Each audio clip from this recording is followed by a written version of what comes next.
আসসালামু আলাইকুম, কেমন আছেন সবাই? কতদিন ধরে দেখতাছি বাংলাদেশের মাঝে মাজার ভাঙতাছে। তোমরা কি জানো কাদের মাধ্যমে তোমরা ইসলাম পাইছো? ৩৬০ জন আউলিয়ার মাধ্যমে। তারা যদি নাও আসতো তাহলে বাংলাদেশের মানুষ মুসলমান হতে পারতো না, হিন্দু সবাই থাকতো।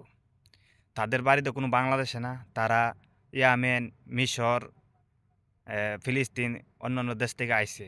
ঠিক আছে? তো মাজারওয়ালার তো কোনো দোষ নাই। যারা মাজারে গিয়ে সেজদা করে, গাঞ্জা, মদ, বিড়ি খায়, তাদেরকে তোমরা আইনের আওতায় আইনা বিচার করো, সমস্যা নাই। মাজার ভাঙ্গা ব্যাপার ঠিক হইছে না।